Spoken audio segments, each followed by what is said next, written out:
desire. So thank you. Exactly. From God's perspective, you are completely responsible for your desires. You are. It's your desire. You are completely responsible for them. And the beautiful thing about that is when you have loving desires, all of God's universe is there to help feed it.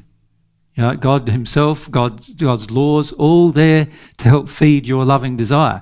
When you have an unloving desire, what's God's universe doing then? Yeah, it's demonstrating to me that... It's not only demonstrating to you, it's completely opposing you. It's opposing you. Does that mean? It's saying, don't go that way, don't go that way.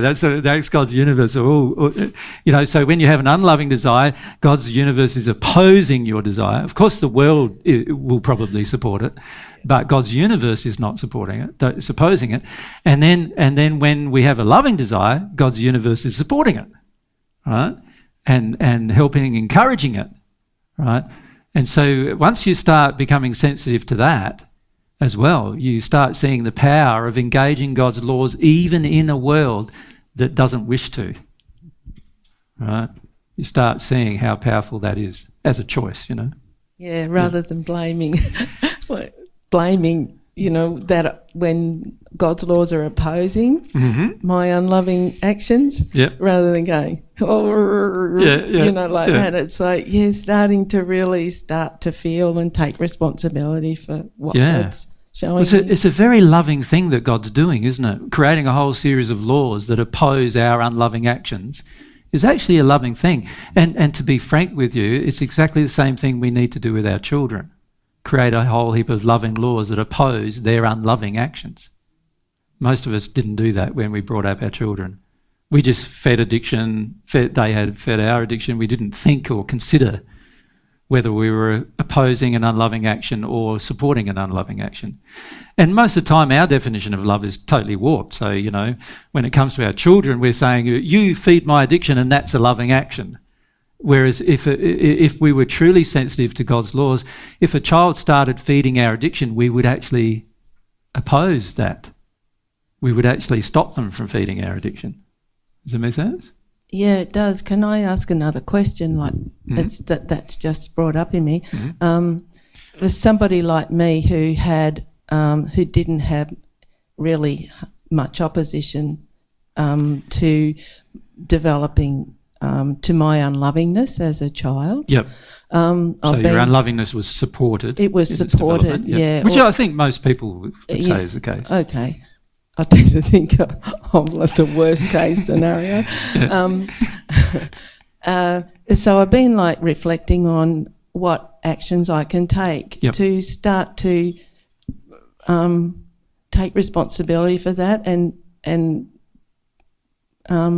place these sort of restrictions on myself without doing it from a punishing point of view. So, yes. But the better course of action would be to find the reason why you do the... See, it's one thing to restrict sinful behaviour, which obviously is a positive thing to attempt to do. But the reality is, until you get rid of the underlying reason why that behaviour exists, your will is going to be still wanting to do that particular thing.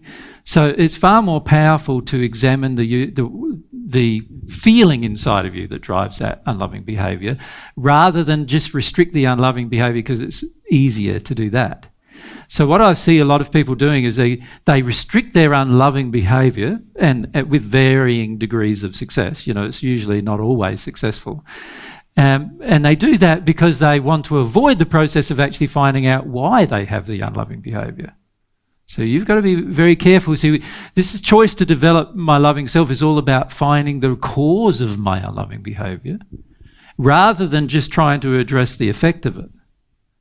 Does that make sense? Yeah. Yeah, and that requires a different use of your will, because that requires a use of your will to feel the terror and then get to the pain.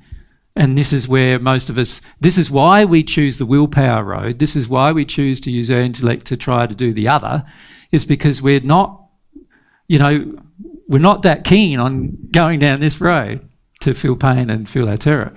And it's a major problem for us, actually, because what we're doing then is using willpower to change.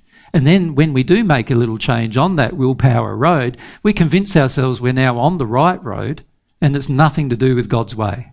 That's just human way. That's the human way of progress, actually, to force yourself through your will to change. God's way is remove the cause of the change. Right?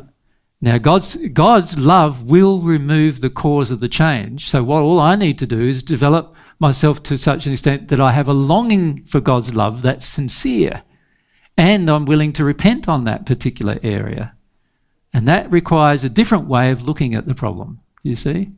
Yeah, it does. Thank you. Yeah. I mean, I can see how I want to use the shortcut, and It's not a shortcut. No. We believe it is. Believe it is. Yeah. But it's not actually. It's a long way around. Yeah, the big panic of like, how can I do it another way? Experiment with this. And it's like, God, I can't stop doing that. Yeah. And I guess then the natural restriction on my soul evolves through Well, you don't even feel it as a restriction. Once you release the cause of the reason why you engage unloving behaviour, the cause no longer exists within you, and so therefore the behaviour is no longer automatic. So remember I said in the presentation that we need to examine the automatic behaviour we have, because that tells us our true desires. Whatever we automatically engage, that's our true desire, and what we need to do is see what's underneath that desire, why we're engaging that behaviour automatically.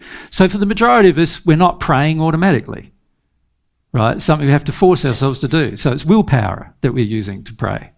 Well, what I'm suggesting is that kind of prayer is not going to work. What we need to do instead is we need to allow ourselves to feel the reason why it's not automatic, and then that's when we go through emotions like, God's a bastard, and, God's no good, and he's going to just punish me, and he's not listening to me, and he's not going to, that's when we go through those emotions. Once we go through those emotions, now my will is no longer being used to oppose prayer. So now prayer, there's a higher likelihood of prayer being automatic. Does that make sense? Yeah. And we need to take that approach with everything. Yeah. Thank you. That's the way, right? So if we go straight behind, and on this side, you Glenda, are we? No? Straight back. So, Barbara. Loving aspirations not acted on, is that classified as a sin because I'm choosing not to show my true self to the world? Well, obviously it's a sin of a kind, isn't it? It's not a serious sin, as serious a sin as actually having an aspiration to do something evil and then doing it, and it's not as serious a sin of not having the aspiration at all. Do you see what I'm saying? Yeah. But a true aspiration will certainly motivate you to action. So what I would look at, every time I have an aspiration and I'm not motivated to action, what's happening is a terror or a fear. Terror or fear is controlling me. Yeah. Does that make sense? Yeah, because there's been many times in my life where I haven't acted upon an aspiration where I thought has been loving. Yeah. And it's always a terror that's controlling you. Yeah. Always a fear, always a false belief that flicks in and controls you. So you've got to be honest about those. Where does that belief come from? I want to find the emotion that's underneath that, driving that. I want to get to that emotion and feel that emotion to release it, rather than willpower myself into having the aspiration. Yep, and that's what I haven't been doing. So that's, good. Thank you. Yep, good.